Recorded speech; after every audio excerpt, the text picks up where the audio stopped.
Estamos en vivo. Muy buenas tardes a todos y todas, un gusto saludarles a nombre de FENEDIV.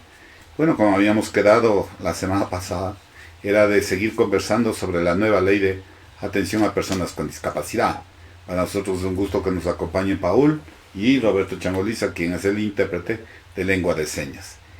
Creo que es importantísimo rescatar muchos comentarios que nos han hecho, hemos recogido algunos, hemos visto algunas inquietudes, hemos contestado a algunos compañeros y esto vamos a seguir haciéndoles todas las semanas, pues consideramos de que realmente hay mucha inquietud, muchas preguntas, pero que realmente también estamos a la espera del reglamento de la ley de discapacidades, que es una parte primordial para trabajar. Por eso es que siempre clasificamos esperando de que sus preguntas vayan con la lógica del programa, que no sean ofensivas ni al moderador ni a ninguno de los quienes nos acompañan, con todo el respeto y consideración para todos. Bueno, Paul, seguimos con todas las inquietudes y bueno, hemos establecido que vamos a tener una hora de podcasts para más o menos informar. Y había algunos temas importantes, pero había un tema de la acreditación de la condición de la discapacidad, ¿no es cierto? Que es con el Ministerio de Salud. Ya sabemos que no existe carnet del CONADIS, como decían algún rato, o carnet del Ministerio de Salud Pública. Y antes de esto sería importante poner un antecedente, un histórico. Siempre la acreditación de la condición de discapacidad la realizó el Ministerio de Salud Pública, ¿sí? Siempre los equipos y los baremos que se aplicaron en el histórico, que viene desde hace muchos años, que teníamos el DINADIN, que esto era del Ministerio de Inclusión Económica y Social. Ahí se emitía antes una credencial que era de discapacidad y decía la credencial del minusválido, así se llamaba. Esto es histórico, esto les estoy hablando más de unos 30 años, o menos, tal vez 25 años. Y ahí me recuerdo que era el MIES, que era acreditaba a condición de discapacidad, y en ese tiempo hasta autorizaba la importación de vehículos, el MIES.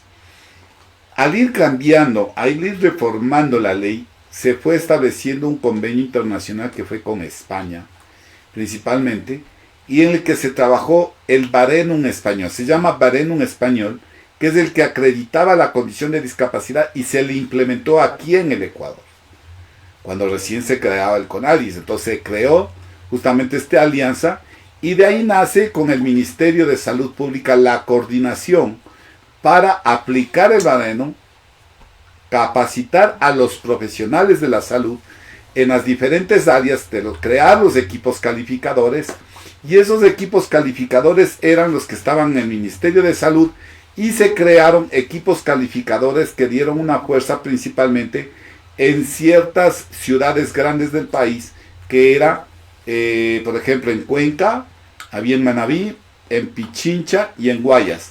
Eran 4 equipos, y Manabí.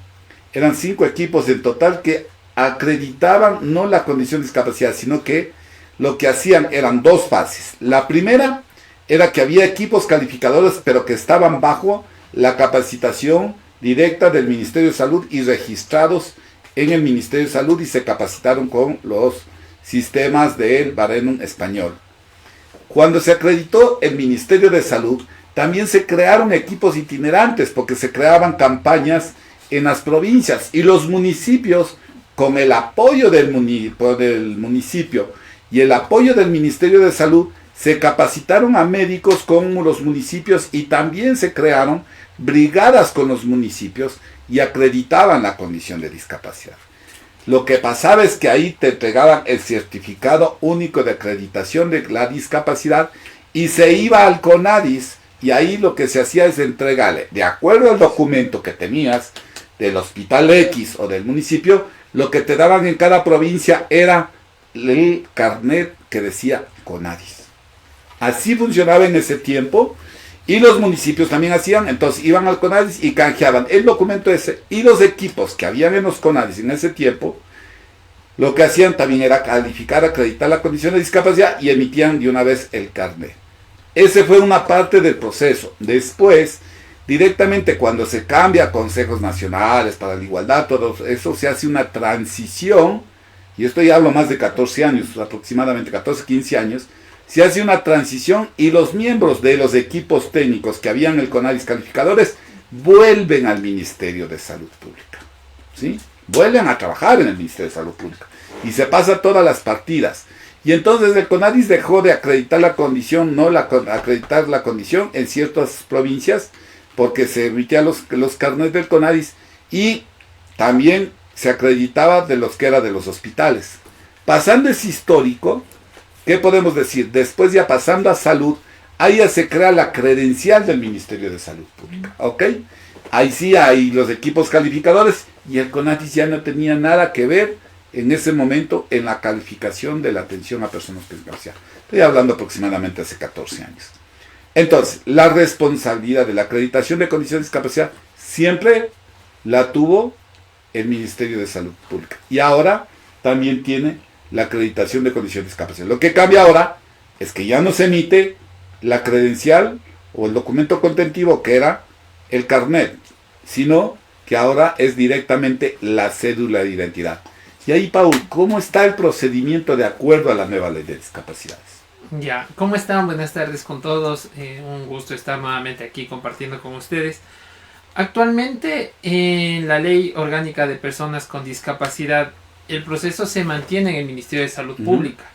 Lo que se reforzó es que se va a realizar el proceso de calificación en 30 días. Es decir, una vez que la persona con discapacidad cumpla con todos los requisitos, es decir, tener todos los formularios llenos, los exámenes del médico tratante, ahí empiezan a transcurrir 30 días para el proceso de calificación.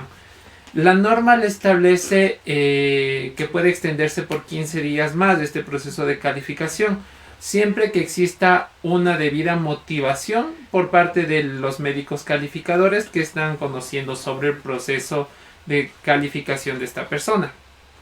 Incluso se establece una sanción en el caso de que el equipo calificador no cumpla con este tiempo establecido, que son 30 días normal, 15 días más en el caso de que necesiten una extensión para el proceso de calificación.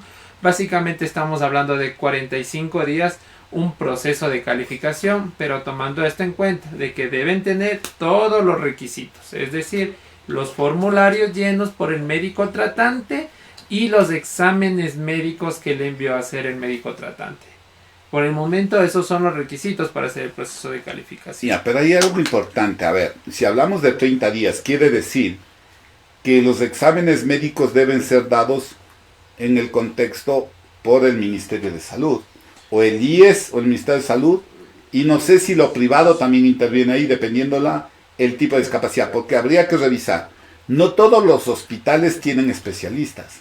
Así es. Y en muchos casos es uno de los problemas que enfrentan, es que dicen, tiene que ir un especialista X para que les llene el formulario, y después ve a la trabajadora social también, y les llene el médico general también, ¿no es cierto? El médico que dirige el equipo. ¿Cómo es ahí el contexto? A ver, para el proceso se mantiene que es todo el sistema de la red pública de salud. De la red de salud, perdón.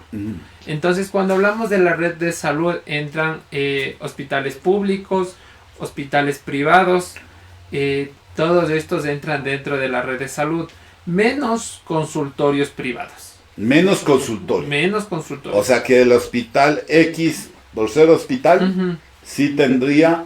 la potestad para llenar los formularios. Pero voy a ser el maloso de la película.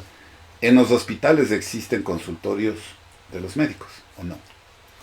En los hospitales sí, en algunos sí. El problema aquí es que, bueno, no es un problema, sino es que cuando te llenan el formulario tienen que ponerte el sello del hospital donde te están atendiendo. Okay. Es decir, si yo me voy a atender en un hospital X, el médico tiene que poner el sello del hospital, es decir, como que yo tengo una historia clínica ahí en el hospital, más no la historia clínica dentro del consultorio particular del médico.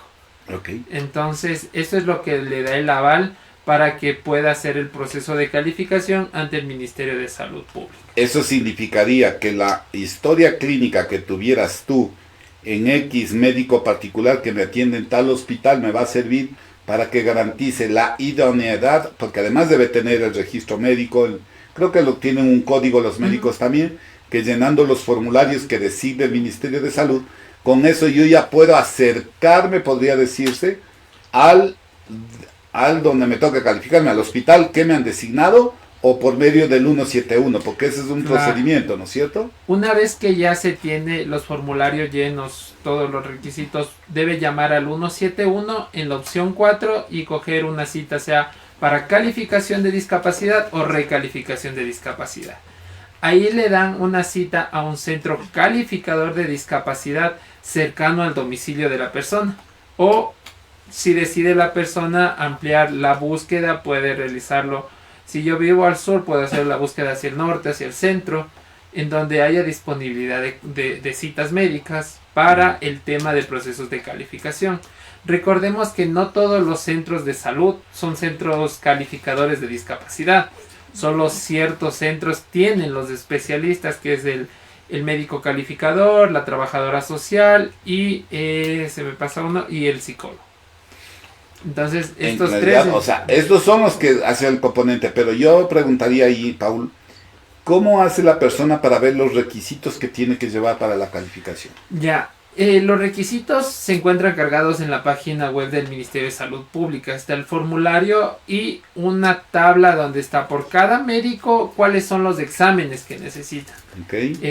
Les pongo un ejemplo. En el caso de una persona sorda necesita la audiometría y hay uno que se llama potenciales abocados auditivos, algo así. Entonces todos esos exámenes ya se deben llevar al momento de la calificación, aparte del formulario. Al momento que te den ya la cita. Al momento que ya tenga la cita. Ok, lo que significa que cuando uno marca al 171, numeral 4, ¿sí?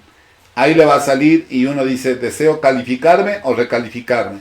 Y él mismo es un call center y él mismo te da la cita y te manda tu correo electrónico, creo que es la cita que te ponen muchas veces. Efectivamente, si está registrado un correo electrónico, ya les llega la cita a su correo confirmando en dónde va a tener. Incluso hace algunos meses atrás estaban también realizando citas a través de Facebook, a través de páginas web del Ministerio de Salud Pública, y también para las personas sordas se estableció una línea de atención a través de videollamadas y que ellos puedan agendar sus citas para estas calificaciones.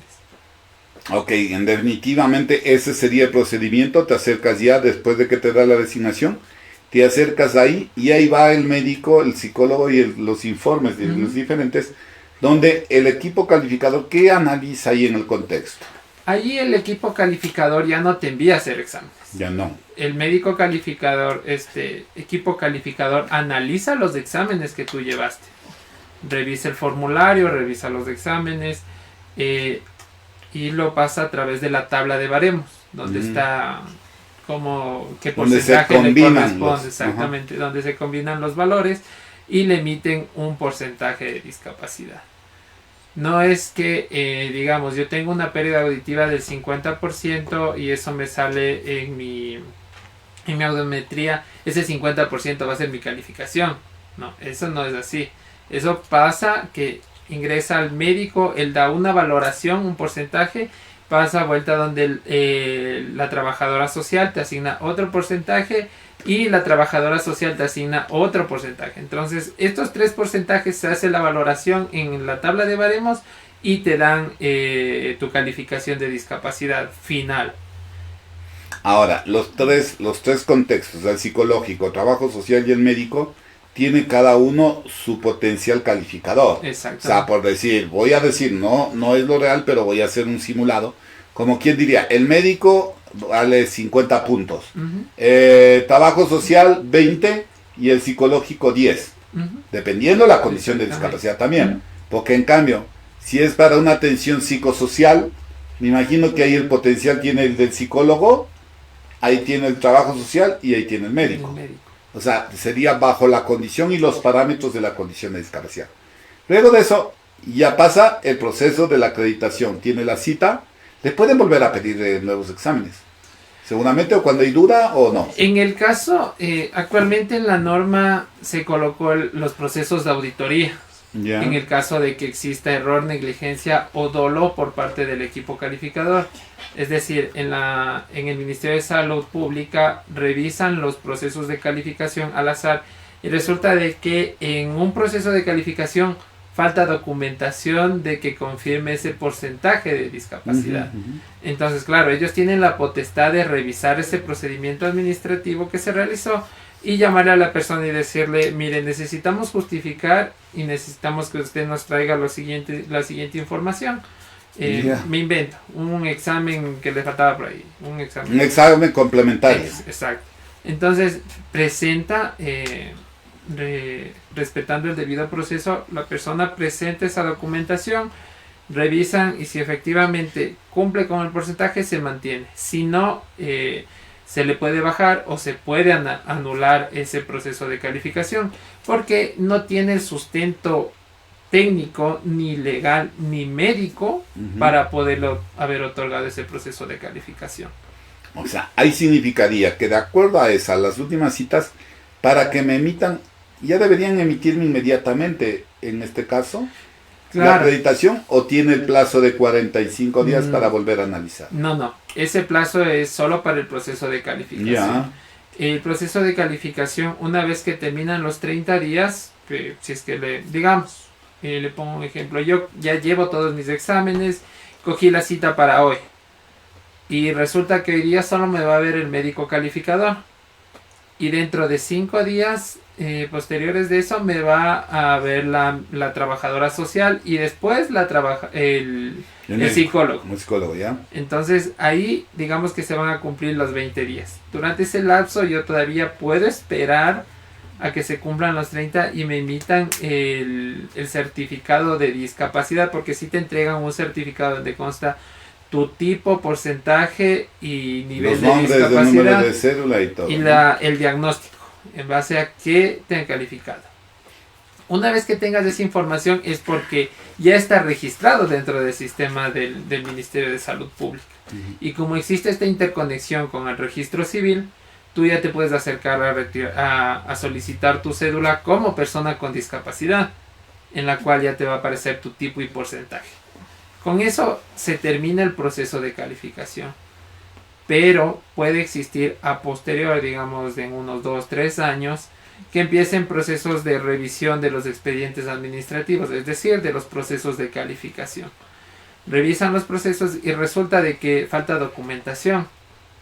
Te faltan exámenes complementarios. Entonces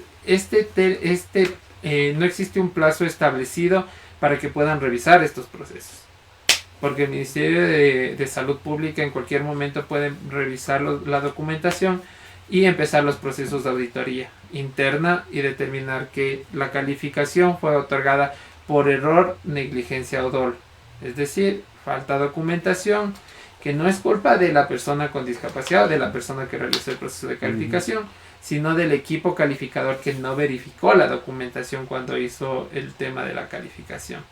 Aquí, ¿qué es lo que sucede? La ley actualmente ya coloca de que se empezarán las investigaciones necesarias para determinar a los presuntos responsables y determinar si efectivamente fue un error o lo hizo con dolo. Dolo es decir, lo quiso hacer de mala intención, otorgar esa calificación de discapacidad, y ahí sí empiezan los procesos. Pueden empezar procesos en fiscalía, en contraloría, para determinar si efectivamente el equipo calificador realizó mal ese proceso de calificación. Ahora, importantísimo, cuando tú ya vas viendo este proceso, en definitiva lo que haces es lograr que ya tienes eso lo envían al registro civil, una base de datos a fin de mes, si no me equivoco, porque no es que inmediatamente te lanza y te dispara al sistema, sino que luego va a un sistema que tienen con el registro civil, cruza la base y dispara, y tú puedes irte ya al registro civil a sacar la cédula, que es el documento constitutivo.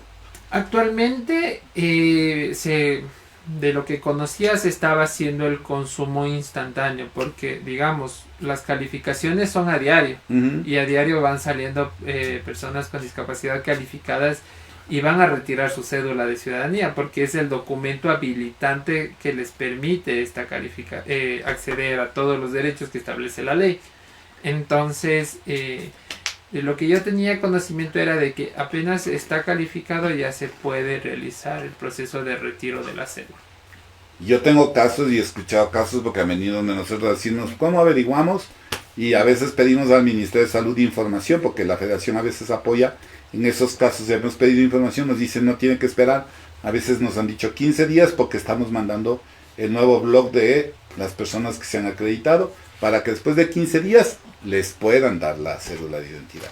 Eso ha sucedido, ¿no? Ahora, en la lógica deberíamos funcionar automáticamente, pero bueno, y en definitiva, pero ahí tienes una medida de acción afirmativa también, que la cédula es gratuita. Es el documento habilitante y es un documento gratuito. O sea, no tiene costo para la persona con discapacidad. No tiene que tomar turno, no tiene que hacer filas fuera, no tiene que pagar nada, solo acercarse y solicitar información que viene a retirar su cédula como persona con No hace falta ir a la cita. No necesita. No tienes que sacar cita que entra al registro civil, saque cita, no. Uno va tranquilamente, dice, vengo a ver mi condición de discapacidad, he sacado, me he calificado, lleva la hojita, porque el ministerio sí le entrega. La hojita, tienes la hojita, presentas en el registro civil, no haces ni fila, nada de eso, y te tendrían que dar. Te entregan la cita. Ok. ¿Qué más tendríamos en esta parte que son importantes dentro de lo que es la calificación de la discapacidad, además de eso? Bueno, como a mí sí me gustaría recalcar lo que se aumentó el tema de las auditorías, lo que mencionaba. Es algo que estaba en la ley anterior, pero como hablábamos, en el 2019 se hicieron ciertas reformas que le quitaron esta potestad al Ministerio de Salud Pública de realizar estas investigaciones, estas auditorías administrativas. ¿Auditorías internas o auditorías externas? Auditorías internas de los Ok. procesos de calificación. Porque si bien recordemos que en pandemia hubo el boom de los carnets falsos. ¿Y qué era lo que sucedía? El Ministerio de Salud decía, no tengo la potestad para revisar, porque resulta que en el 2019 me quitaron esa potestad para analizar si es que existía o no existía carnet. Existían o no existían esas calificaciones de discapacidad. Entonces, esto fue algo muy importante que se puso nuevamente en la ley de personas con discapacidad, el tema de las auditorías a los procesos de calificación, porque este mal uso de las calificaciones de discapacidad, de estar registrado como persona con discapacidad sin tener la condición, es lo que hace que se estigmatice que todas las personas con discapacidad son malas. O que no tienen que no son honestos, no que son malos, porque bonitos y de malos hay de todo, ¿no? O sea, sí, pero directamente lo que se logra es ver que no se crea y se ponga en duda de quien realmente tiene una condición de discapacidad para que pueda aplicar sus medidas de acción afirmativa. Así es, efectivamente. Y claro, y con este boom de lo que salieron, que las personas con discapacidad estaban en la asamblea, empezaron a hacer... A mi forma de ver fue un retroceso, porque si bien la gente ya estaba un poco sensibilizada en el trato hacia personas con discapacidad, empezaron a decir estos discapacitados, estos incapacitados. El lenguaje impropio que no... Exactamente, entonces fue algo que afectó bastante a las personas que en verdad tienen discapacidad, que no accedieron a un carnet, a una calificación o al sistema por pagos o por ninguno de estos procesos mal hechos. Provocaron eso en las personas, en la persona sin discapacidad hacia las personas con discapacidad. Bueno, ahí sí tienes que ver de los dos lados, pero mi pregunta también iría ahí. La auditoría es interna en el Ministerio de Salud. ¿Quién hace la auditoría? ¿Los mismos del Ministerio de Salud Pública? El mismo Ministerio de Salud Pública, sus auditores realizarían.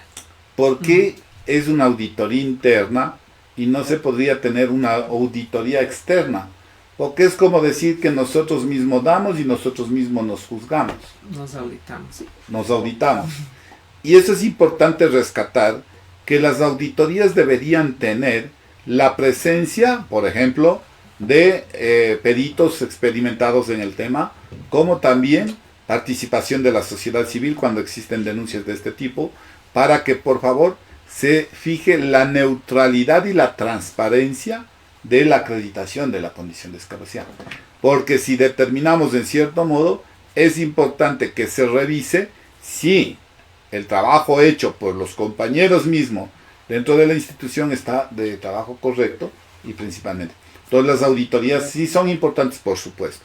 Yo sé que hay auditorías internas dentro del ministerio, yo sé que la Contraloría intervino muchas veces con auditorías propias que se hicieron internas a raíz de los carnets de condición de discapacidad que se fueron emitidos en ese tiempo, y principalmente en pandemia, ¿no? Ujú. Entonces, ahí habría que revisar y justamente es lo que tenemos que seguir analizando. Veamos, y cada vez tenemos que ir viendo cómo va el tema de ese reglamento que primero tiene que ir dando esos resultados importantes, pero que estamos seguros de que lo que vamos diciendo ahora va sirviendo de insumos, que es de lo que hemos presentado y de lo que seguiremos presentando, para que sea un reglamento que vaya desde el punto de vista que permita tener claridad y transparencia en todos los actos que se puedan hacer por parte de cada una de las instituciones. ¿Qué más tendrías ahí? En el proceso de calificación veríamos esa parte que es la más importante, pero ya hablando dentro del ámbito de salud, que está el mismo proceso de calificación, hay algo que recalcar muy bueno de la ley, es que dimensiona el concepto de salud no solo desde la habilitación y rehabilitación, sino desde la prevención y la rehabilitación y la habilitación. Entonces, cuando empezamos a trabajar en prevención, logramos que una persona con discapacidad no empeore.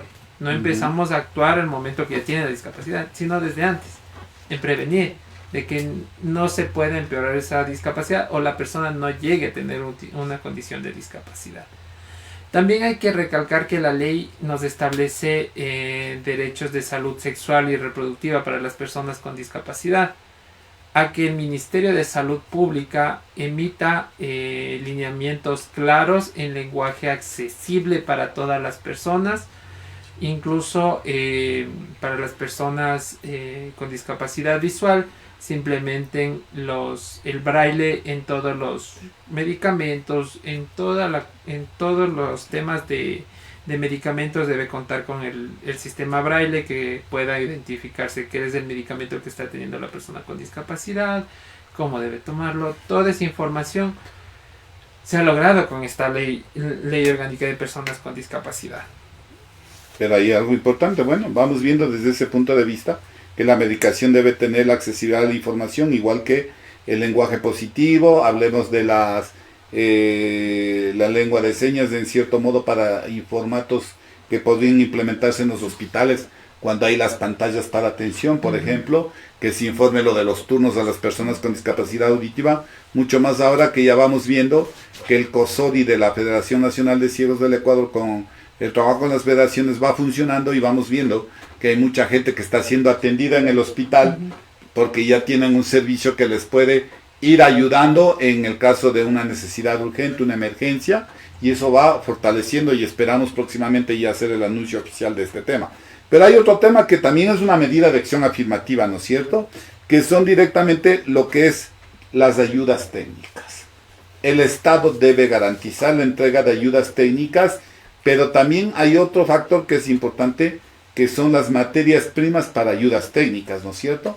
¿Cómo ves tú desde el punto de vista de las ayudas técnicas? Y eso estamos hablando de diferentes ayudas técnicas, también de la medicación, porque la medicación es parte primordial, también en la entrega de los insumos médicos que también deben garantizar, las sondas permanentes, las fundas recolectoras, o sea, por ejemplo en los lesionados medulares, la medicación de hipertensión, los aparatos auditivos, las prótesis, las órtesis, ¿qué más te podría decir? Los bastón blanco para las personas con discapacidad visual, podríamos hablar, bueno, de una infinidad de ayudas técnicas que es. ¿Cómo va garantizándose directamente esta ley? La norma nos establece que el Ministerio de Salud Pública debe garantizar la entrega gratuita de todos estos medicamentos, sea garantía en los insumos médicos, prótesis, órtesis, medicamentos gratuitos.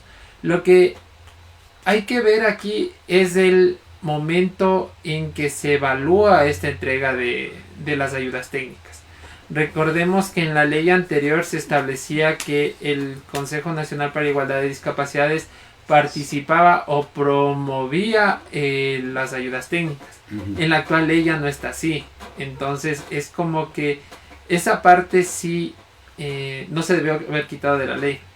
Porque se supone que el Consejo Nacional para la Igualdad de Discapacidades, dentro de sus atribuciones está la formulación, seguimiento, evaluación de las políticas públicas, ver que estas ayudas técnicas, entrando todo lo que son órtesis, prótesis, medicamentos, necesitan las personas con discapacidad, realizar estudios que avalen esta necesidad y que sean incluidos dentro de los cuadros médicos o los cuadros de medicamentos básicos, que es lo que maneja el Ministerio de Salud Pública, para que puedan ser incluidos para las personas con discapacidad y pueda ser entregado de una manera gratuita. Si bien la norma nos establece que serán entregados de manera gratuita, hay un montón de sentencias de acciones de protección en el cual se solicita al Ministerio de Salud Pública entregue las medicinas y todo. Entonces esto puede estar en la norma, y eso he conversado con varias personas con discapacidad. Dice, sí, la norma nos dice que nos van a entregar, pero en la realidad es que muy pocas instituciones del sector de salud les están entregando los medicamentos, sino desactivando a través de acciones de protección, pero aún así no les han entregado. Entonces ahora, sí es complejo. Sí es importante, lógicamente, de la tratación y el control que puede hacer el Consejo Nacional para la Igualdad de CONADIS, para ir vigilando que se dé cumplimiento de eso, que sí es importante, que en realidad en el reglamento sí puede ir de una coordinación para ir revisando que en realidad se va cumpliendo con la entrega de medicación, con la entrega de ayudas técnicas, con las prótesis, órtesis que puede dotar. Ahora, el Estado también dentro del reglamento o dentro de un reglamento interno debería dar, por ejemplo, la durabilidad y los tiempos y plazos que dura una ayuda técnica. ¿Ok? Por ejemplo, hablemos silla de ruedas. Si recibiste una silla de ruedas en el año 2025, ¿qué durabilidad de vida tiene la ayuda técnica que te está entregando el Ministerio de Salud? Y habría que revisar, porque la durabilidad va desde el punto de vista donde vives, en el área urbana o el área rural. Entonces hay que ver qué durabilidad va a tener, principalmente, ¿por qué? Porque en definitiva no es lo mismo vivir en la ciudad, en cierto modo, que andar en silla de ruedas, por ejemplo. Lo pongo en silla de ruedas porque es más visible para todos entender esa lógica de andar en el área rural, donde a veces no hay pavimento, no hay asfalto, y ahí ya se deteriora mucho. Igual en un audífono, por ejemplo, los audífonos que se pueden entregar, qué tiempo tiene de durabilidad, a cuándo puede volver a renovar los audífonos, o es una entrega de una vez de por vida, y los audífonos y la tecnología va mejorando. O sea, directamente, ¿qué es lo que pasa? Que las ayudas técnicas deben también tener su fecha de vencimiento. Y una norma que es muy importante es que cuando se importaban las ayudas técnicas, había un proceso que sí es importante de revisar, de una norma interna que hay en el Ministerio de Salud, que es que los fabricantes tienen que presentar el registro sanitario para ayudas técnicas. ¿Qué decía?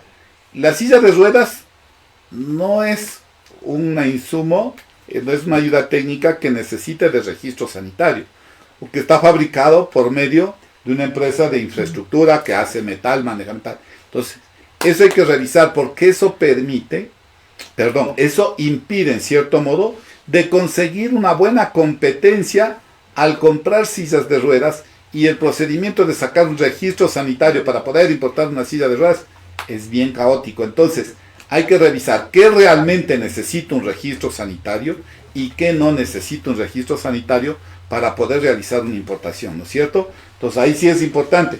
Es igual que cuando tú ves la materia prima para los fabricantes de órtesis, prótesis o ayudas técnicas, que esa es otra ventaja también que está dentro de la ley. Claro, sí, justamente poder importar este tipo de materias primas para el desarrollo de las órtesis, prótesis. Pero en lo muy personal no he conocido instituciones o personas que importen este tipo de materiales. Los voy a hablar de manera muy personal. Yo, por ejemplo, mi hijo, él usa férulas, las férulas. Entonces hay que ir sondeando dónde están más económicas, en tal lugar, en otro lugar. Y siempre hay una diferencia como de $100-200. ¿Por qué? ¿Cuál es la diferencia? ¿Por qué hay tanta diferencia de unos $100-200? ¿Es la materia prima o consideras directamente ahí? O sea, ¿a qué va directamente la relación? yo les consulté a las instituciones donde yo le hago las férulas de mi hijo y me decían, es que ese es el costo de la materia prima.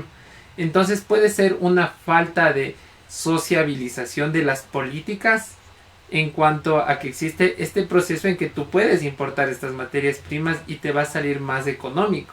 Entonces eso vuelve un poco más accesible a las prótesis o órtesis para personas con discapacidad. Pero principalmente habría que ver los tributos que pagan la materia prima. Porque, a ver, si hablamos, voy a decir, capaz que me equivoco, pero de pronto, el polietileno.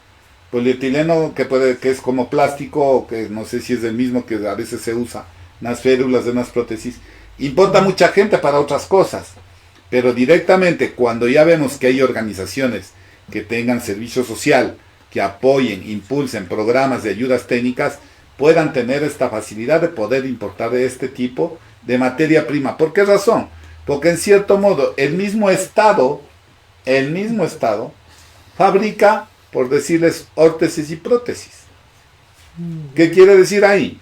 Que para poder comprar los insumos, para que puedan hacerse más prótesis, para que puedan incorporarse un mayor número de personas, poderles ayudar, porque pensemos en un niño que tiene una amputación de pierna y va creciendo desde los 4, él va a necesitar prótesis durante toda la vida hasta que cumpla, ¿qué? 40 años aproximadamente, ¿no? Aproximadamente. Pero de niño vas creciendo y desarrollando. Entonces van a estar una prótesis, al menos una prótesis cada 2 años, poniéndole suave, ¿sí? Entonces directamente esa familia en el contexto económico le va a salir costosísimo, pero si tengo el apoyo que el mismo ministerio que tiene sus programas de ayudas técnicas, que fabrica prótesis y órtesis, el conseguir esta liberación de ciertos impuestos para la materia prima va a ayudar mucho porque va a tener mayor efectividad para atender a mayor número de personas con discapacidad en sus ayudas técnicas. Claro, aquí ya viene un trabajo del análisis de la normativa interna que tiene tanto instituciones como Ministerio de Salud Pública, SRI, aduana, al momento de hacer los procesos de importación y ver de qué forma las instituciones que brindan atención o servicios hacia las personas con discapacidad se les orienta o se les capacita para realizar estos procesos y que las personas con discapacidad puedan acceder a un servicio económico y de calidad. Eso sería muy importante impulsar también en el reglamento, garantizar estos tipos de importación. Claro, lógicamente, ahora sí las normas internas, que es lo que hemos visto, que en la nueva ley hay normas que eran internas de SENA, de algunos sitios, que ya están en ley, que eso es mejor, porque a fin de cuentas la ley prevalece sobre el reglamento. Lo que el reglamento te hace es ayudarte a moderar, de cierta manera, regularte lo que tienes que hacer, en definitiva, ¿no es cierto? Así es. En el reglamento vamos operativizando lo que está en ley y por eso es que algunas cuestiones que estaban en resoluciones, acuerdos ministeriales, se fueron estableciendo en la ley de personas con discapacidad y de esa forma garantizar. Y aquí sí viene, no sé, aquí sí viene un tema que es importantísimo, es ver el tema de las compañías de seguros de vida y salud, ¿cómo es? Salud prepagada, ¿no es cierto? Que se llama. Paul, este es un tema que ha sido debatido durante mucho tiempo, durante muchos años, porque por ejemplo hay muchas personas que pagan seguros privados, no usan la seguridad social, tienen la posibilidad de tener un seguro privado y dicen, máximo me dan 20 rehabilitaciones al año. ¿Y por qué me dan 20 y no puede extenderse más? ¿Cómo ves dentro del contexto que en la ley ya te está estableciendo otro tipo de acciones y dónde se debe considerar a las personas con discapacidad en estos planes? A ver, en el cuestión de salud y medicina prepagada, se estableció que el ente, antes se decía el ente rector, nada más. Ahorita se estableció de que sea la superintendencia de seguros la que se encargue de regular esto, se encargue de controlar, porque nosotros anteriormente con un grupo de abogados que trabajamos, sí teníamos esto de que las medicinas de salud les decían, no, usted solo tiene acceso a 20 terapias, sea terapias físicas 20, terapias psicológicas 20, otro tipo de terapias 20 y nada más. Entonces nosotros nos fundamentamos en que la normativa, si bien aquí se ha mantenido el tema de que no habrá exclusión, y el tema de que es por mínimo 60 salarios básicos la cobertura. 60 o 240. Bueno, el tema es que se pone una cobertura, pero no te establecen de que deben haber restricciones. Entonces no te puedo decir yo como compañía aseguradora, no, usted solo tiene 20 terapias al mes. 20 terapias al año. Al año, al año era. Yo veía eso que era complicado, ¿no? 20 terapias al año. A través de un proceso administrativo que se realiza primero, esto sí hay que mantenerlo claro para las personas con discapacidad y para las personas que tienen a su cuidado una persona con discapacidad. Si tienen seguros de medicina prepagada y tienen este inconveniente que les dicen no, es que su póliza, su contrato dice que solo son 20 terapias al año, o sea 20 físicas, 20 de lenguaje, 20 de lo que sea, ustedes primero tienen que poner la queja ante la misma aseguradora. Si la aseguradora le contesta de que su contrato solo le establece esto, hay que fundamentarnos en la Ley Orgánica de Personas con Discapacidad, el reglamento que todavía no sale, pero podemos usar el reglamento anterior, sustentándonos en que la persona con discapacidad y con el pedido del médico que dice que no solo necesita las 20 terapias, sino que necesita terapias de por vida, las terapias que sean necesarias. Interponemos esto ante la Superintendencia de Seguros y les van a dar la razón. Hemos tenido fallos muy favorables en este tema. Hemos peleado con varias aseguradoras de salud por estos temas de que les prohíben a las personas con discapacidad como una preexistencia, el tema de la condición y tienen que esperar por lo menos 2 años. No, la ley te dice que son 3 meses. En 3 meses tú ya puedes acceder a todos tus servicios de salud. Pero además hay una parte importantísima, ¿no? Que te dice, los contratos no podrán contener cláusulas de exclusión por motivos de preexistencias y a edad, preexistencia y edad, las mismas que serán cubiertas aun cuando la persona cambie de plan de salud o aseguradora. Exactamente, eso era lo que le manifestaba. Si tiene una preexistencia anteriormente, hace unos 7, 8 años, no le aceptaban a la persona con discapacidad que tenga un seguro. Le decían no, porque su discapacidad en el ámbito de salud va a exceder de lo que va a contratar. Entonces, si con este artículo y con ese párrafo, las compañías de seguro no pueden excluir a personas con discapacidad ni por la condición ni por la edad. Asimismo, se establece... Ya se me olvidó la última parte. La parte que te dice las preexistencias, la edad que serán cubiertas cuando la persona cambie de plan o de salud.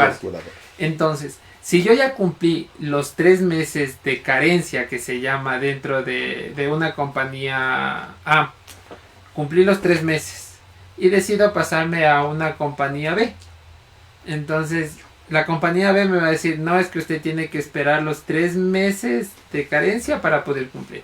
No, la norma me dice de que si yo ya me paso a otro, no debo por qué cumplir el periodo de carencia que son los 3 meses.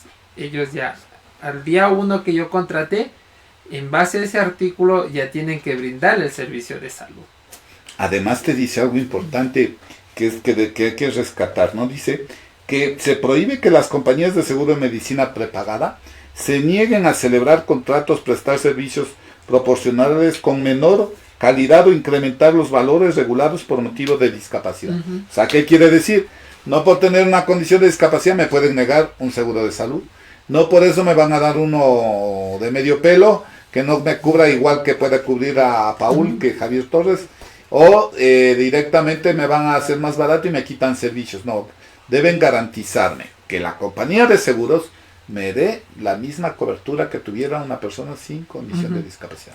Exactamente, esto se fundamenta en el principio de igualdad, es decir, para todos el mismo acceso, los mismos servicios. Y esto pasa muchas veces porque las grandes empresas donde hablamos que tienen 1000 empleados, ahí no discriminan a nadie porque tienes un buen contrato, o las instituciones enormes que tienen 10,000 empleados, tienen seguros que se negocian. Y entonces dicen, no, ahí están toditos y no es que vamos a hacer un seguro para una clase de platos, otro seguro para otra clase de... No, como es buen negocio, dicen, no, todos van a ir juntitos ahí. No vamos a discriminar por preexistencia, no vamos a discriminar por discapacidades, pero por ahí se disparan cuando ya ves la letra chiquita, ¿no? Y dices, ¿qué es lo que te estaban diciendo que no puedes hacer? Entonces, ahí hay que ver justamente que la existencia de estas regulaciones tiene que respetarse la condición de discapacidad de las preexistencias. Así es. Justamente este artículo, como les decía, es muy bueno y se mantuvo en la ley. Y como les manifestaba, si necesitan apoyo en cuestiones de compañías de seguro, no duden en contactarse a través de la página web de FENEDIF para poder garantizar el acceso a este servicio y a este derecho con las compañías de salud. Ahora, Paul, es importante aclarar, nosotros vamos a tener también personas del Ministerio de Salud que nos acompañen para este tipo de podcasts, para que expliquen también los procedimientos de cómo se acredita la condición de discapacidad, ¿no? Cómo se hace, cuál es el procedimiento, cómo considera. A mí me parece importante porque últimamente el Ministerio de Salud ha estado socializando recién una socialización en Guayaquil con las organizaciones de la sociedad civil, donde se podía decir, miren, así estamos funcionando, así se debe acreditar la condición de discapacidad, así se debe, por esto hacemos esto. Entonces, eso es importante conocer con la ciudadanía y vamos a nosotros a hacer podcasts donde podamos tener un equipo calificado y ojalá podamos ver cómo funciona el proceso acreditando una condición de discapacidad para que ustedes comprendan qué es lo que ve el médico, qué ve la psicóloga y qué ve el trabajador o trabajadora social, el psicólogo o psicóloga. Entonces, directamente para que nosotros, en base a esto, podamos podríamos asertivamente demostrando que hay que cumplir un procedimiento, hay que respetar esa norma y principalmente hay que saber por dónde tiene que ir toda esa calificación, ¿cierto?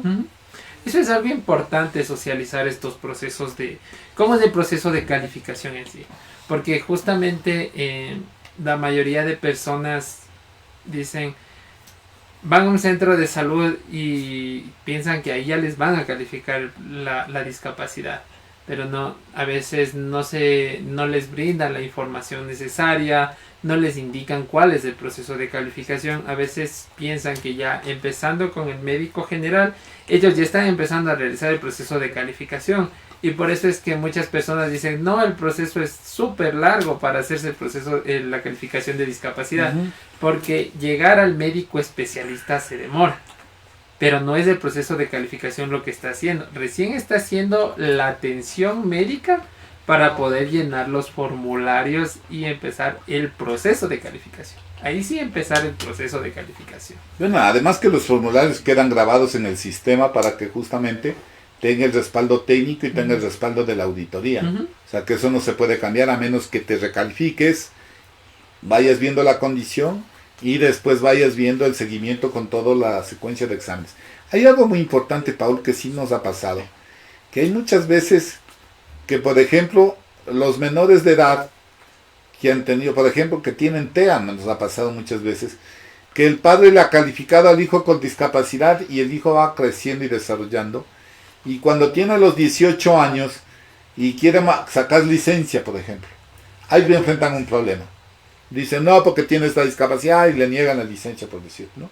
Entonces, le niegan, pero es una persona que está activa, ha pasado el curso, ¿Qué ha significado? Tomar siempre en cuenta que cuando sacas la acreditación con discapacidad, siempre que estás seguro de lo que vas haciendo, mucho más cuando vas desarrollando en una vida cotidiana principalmente, y también que la decisión, cuando ya son mayores de edad, pueda decidir uno, a ver, yo quiero acreditarme la condición, porque después, revertir la condición de discapacidad, ¿es fácil? No, es súper complejo, porque aquí pueden hacer un proceso de recalificación, y el proceso de recalificación, si tú tienes la condición de discapacidad, una discapacidad no es que se te va a borrar de la noche a la mañana, entonces va a seguir constando en el registro nacional como persona con discapacidad, y al estar interconectada a las bases de datos, la condición se va a mantener y te van a seguir viendo en el caso de querer sacar la licencia, que esperemos que con la nueva norma ya no les impidan, pero les van a ver, van a decir, no tiene esta condición, entonces no puede sacar. conocí de dos procesos y participé en uno en el cual una persona fue calificada cuando era niño. Cuando era niño. Le realizaron el proceso de calificación sus padres y ahora que estaba adulto ya tenía 23 años. Él tenía bastantes barreras por su condición de discapacidad, porque todos le veían su cédula y decían no. No, pero... No. Porque discriminan muchas veces viendo la cédula. Exactamente. Entonces, nosotros nos lanzamos un mecanismo constitucional, un proceso jurisdiccional que es una acción de habeas data en la cual pedimos que se pueda borrar el proceso de calificación del señor porque él cuando había sido niño no había tenido el consentimiento y todo. Le argumentamos bastante bien y el juez nos dio paso favorable a que ese proceso pueda ser borrado del sistema y ya no conste ese proceso de calificación por lo que le estaba trayendo inconvenientes. Pero claro, o sea, yo cuando hice ese proceso yo sí dije, eso no está bien realizar, porque estamos ocultando una persona con discapacidad, una condición de discapacidad. Pero claro, era el deseo de la persona retirarse eso. No reconocerse que tiene la condición de discapacidad. Exactamente. Pero también el Ministerio de Salud puede eliminarte del sistema cuando hay un carnet que se puede hacer la auditoría y de comprobarse que no tienes la condición. Que no tiene la condición. ¿El ministerio puede hacerlo eso? Ahorita sí, ahorita ya con el proceso de auditoría puede eliminar. Pero siempre y cuando revisando la documentación corresponda de que se fue otorgado por error, negligencia o dolo, como dice la norma. Solo ahí se puede eliminar a través de un procedimiento administrativo. Pero si no se tiene este procedimiento administrativo, se puede ir a un proceso judicial, que es activar un mecanismo jurisdiccional, como les indiqué, que es una acción de habeas data. Eso es como decir, no me gusta mi nombre, me llamo Camila y no me quiero llamar Camila. ¿Sí puedes cambiarte de nombre o no? No tengo muy claro, me parece que sí te puedes cambiar. Ahora te puedes cambiar de nombre, ¿no es cierto? Cambiar los apellidos Los del primero al apellidos del segundo. segundo. Ajá, Son cosas así que se pueden presentar en circunstancias, pero en la discapacidad sí hemos visto algunos casos, ¿no? Que se nos van presentando con eso. Yo creo que ahí hemos topado un punto importante que era tomar la calificación, la acreditación. ¿Qué nos quedaba de la semana pasada que estábamos inquietos? ¿Qué medidas más nos faltaban? Que podemos topar 2 citas o 3 que ahí que teníamos pendientes, que seguiremos hablando de ellas, ¿no? Ya, podríamos hablar sobre los descuentos en tarifas notariales. Ah, eso era importante, porque los notarios es otra cosa también. No me cobre el notario, me está cobrando la inscripción el notario. Vamos a eso, me parece que es importante que la gente sepa qué pasa con las notarías. Claro, el tema de las exención, si bien la norma te dice exención en tasas o tarifas notariales, hay que tener en cuenta de que el sistema notarial es un sistema en sí, un sistema informático. No es que el notario no le cobra, sino que el sistema, al momento en que intervenimos, digamos, Javier Torres, Paul Quinchimba en un proceso de compra-venta.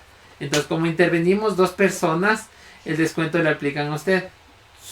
El valor, digamos, salió $100 en la compra-venta. Le hacen el descuento del 50%, sus $50 no le cobran, pero sí marca los otros $50. Entonces, esa es una revisión de la política pública. Cómo se está aplicando este servicio notarial. Que si bien, a mi criterio, debería analizarse quién es el beneficiario ahí en el proceso. Ya. En el proceso de compra-venta. Pero aquí viene el otro punto. ¿Quién es el beneficiario? ¿Yo al venderle o usted a comprarme el bien? A ver, yo porque me quedo con plata vendiendo el bien, porque voy a vender mi bien. Ajá. El otro también se beneficia porque está comprándole algo. Exactamente. Ahora, ahí es cuando se debe valorar el proceso. ¿Pero a criterio de quién? Es un análisis de la política pública. Es un análisis técnico y legal. Okay. Para ver cómo se puede formular o reformular esta política pública, porque recordemos que otorgar estos descuentos notariales es una política pública y las políticas públicas se pueden analizar. Si bien el descuento en procesos notariales está a través de un acuerdo del Consejo de la Judicatura, es algo que se puede revisar y decir, ¿sabe qué? Esto está mal, esto se debería cambiar, porque a la final el beneficiario, quien está participando, es una persona con discapacidad y debería establecerse de que en todos los actos o contratos que participe una persona con discapacidad, el valor sea cero para todas las personas. Porque si no, puede acordarse lo siguiente: hacemos el contrato de compra-venta y resulta de que usted se va a encargar de pagar todo el tema notarial, pero usted va a decir al notario, y va a pasar eso, va a decir, sí, pero yo soy exento, sí, pero aquí en el sistema me está arrojando de que usted debe cancelar un valor. Claro, pero ahí tienes otro. A ver, pongamos un ejemplo. Vehículo. Tengo un vehículo. Yo voy a vender mi vehículo, que ya pasé los 5 años de la condición del permiso de autorización, se me cumplieron. Voy a pasarle a que el vehículo ya pasó al estado, ¿cómo podríamos? Regular, que ya no tiene impedimento de prohibición de venta. ¿Ya? Ok. Si ya me pasó eso, yo voy a vender, voy al notario y el Paul me va a comprar el carro. Yo soy el que vendo. ¿Qué me cobra ahí el notario? Le cobra el porcentaje. Porque Ya, ahí, el 1% de la venta. No. Le cobra el tema de la compraventa. Ya. La compraventa por la cuantía que se fijó el contrato. Okay. Entonces, digamos que fijamos la cuantía de $10,000. De unos $10,000. Digamos, usted tiene que pagar en la notaría 250 por el contrato. Pero como interviene una persona con discapacidad, el sistema notarial pone: Javier Torres participa, Paul Quinchimba participa en el presente proceso. Entonces, de ese valor, como usted tiene discapacidad, sale el 50% y tendría que pagar $125. Okay. ¿Quién tendría que pagar? Si nosotros quedamos de acuerdo en que usted era el que pagaba los trámites. Ese es un acuerdo interno. Exactamente. Ok. Pero si voy a certificar documentos de Javier Torres con discapacidad, los notarios no deben cobrar. Ahí no le cobra, porque es solamente usted el que participa. No es un acto comercial. Ajá, exactamente. No es un acto en el que participen más de 2 personas. Declaraciones juramentadas. Igual. No debe pagar. No pagan. Solo pagan ciertas tasas que son por las copias y el biométrico. Pero el resto... ¿Qué es el biométrico? ¿Usan biométrico? ¿Qué es directamente? Información que sale desde, me parece que es de la DINAR, su información... Ok, la que te sale de los datos personales. Exactamente. Esa es la información que por lo general siempre le cobran. Hablemos de unos $2-3. Más o ¿Qué menos. pasa si el notario me quiere cobrar la declaración juramentada y del padre de un hijo con discapacidad, que tiene derecho el padre a hacer la declaración juramentada para que no me cobre la luz del agua, y hago mi declaración y pongo y llevo la empresa eléctrica? Ya. Y si me quiere cobrar el notario, ¿qué pasa? Si bien en la norma no está, en la ley orgánica de personas con discapacidad no está el tema de que el padre o la madre que realice los procesos, en el reglamento, no es un reglamento interno, es un acuerdo que mantiene el Consejo de la Judicatura, se establece de que los sustitutos sí tendrán esta exoneración cuando es en beneficio de la persona con discapacidad. Entonces, ahí no deberían cobrarle, pero resulta de que no ha pasado, porque ya, como le digo, es un sistema parametrizado que ya está completamente consumiendo la información. Entonces ahí no le cobro, pero en el caso de que le cobren, porque resulta de que el sistema falló, se me dañó, pasó alguna cosa, algo sucedió, algo raro, ya. Okay. Usted puede poner la queja ante el sistema notarial, ante el Consejo de la Judicatura. El sistema notarial hace la verificación con los documentos que usted demuestra de que hizo el pago y todo, y puede acarrear sanciones. No puede acarrear sanciones hacia el notario. Y en la nueva ley se establece monto de 10 a 15 salarios básicos unificados. Pero claro, aquí también hay que analizar el punto: si no funciona el sistema, cómo verificas.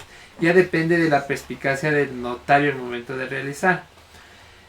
Yo tuve un caso en el cual una persona fue a hacer una declaración juramentada, una persona con discapacidad, y no valía el sistema de consumo de información. Dijimos: él es persona con discapacidad. El notario dijo: pero es que aquí me está saliendo que debo cobrarle. Dice: no vale el sistema. El notario dijo: ya, ¿tiene el documento habilitante? Sí, la cédula.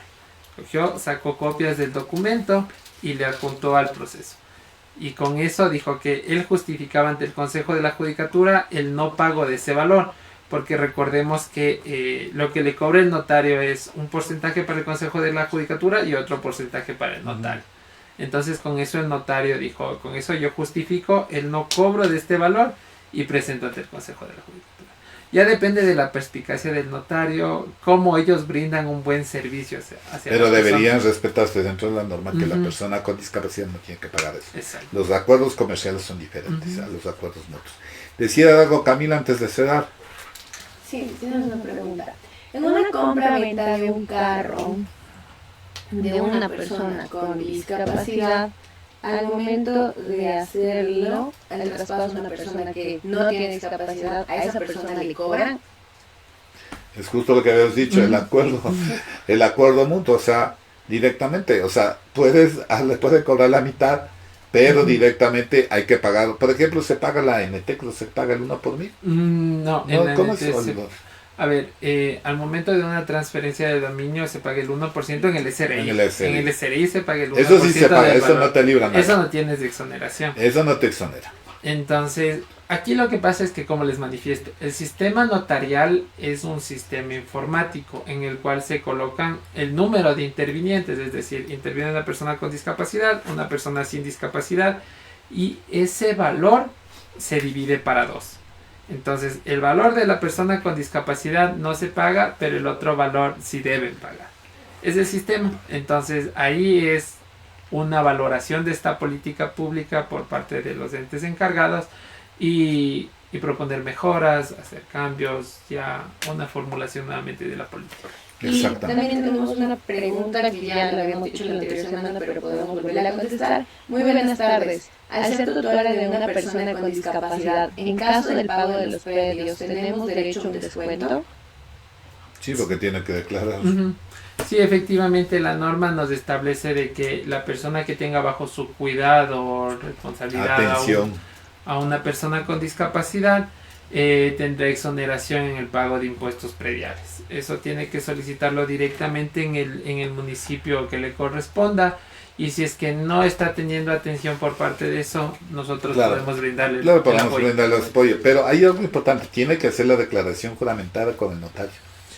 Si te exigen en ciertos municipios. ¿No? Exactamente, dependiendo las ordenanzas, las regulaciones internas que tenga cada uno de los municipios. Porque los municipios deben decir, tráigame la declaración juramentada para yo poderme respaldar, ¿qué le voy a hacer? Entonces, ahí no le puede cobrar el notario porque está haciendo una declaración juramentada de su hijo, entonces hace la declaración, presenta la declaración juramentada, eso le respalda ante el municipio y no tienen que cobrar menos las tasas. Recuerden que en las tasas no hay descuentos. Listo. Bueno, creo que concluimos con la hora que nos habíamos comprometido por los tiempos también de todos. Agradecer a Roberto por interpretarnos hoy día. Gracias, Paul. Y continuaremos con ustedes con los siguientes desarrollos. Esto nos va a llevar un buen tiempo. Recuerden, cualquier observación que necesiten apoyo, consulta, reglamento, lo que quieran, pueden enviarnos con sus aportes, que nosotros estamos trabajando para eso. Agradecer como siempre a nuestra cooperación española, que estamos con CEMPE, Fundación 11, siempre trabajando con nuestros apoyos e impulsando desarrollo, crecimiento, información y comunicación. Gracias, Paul, y nos vemos pronto. Gracias. El mes de agosto sí tendremos un receso, seguramente de podcast, serán unos 2 en el mes, porque tendremos también salida de compañeros, saldrán de vacaciones, así que aprovechen que nos viene un verano simpático, al menos por el momento. Cuídense mucho. Un fuerte abrazo y nos vemos la próxima semana.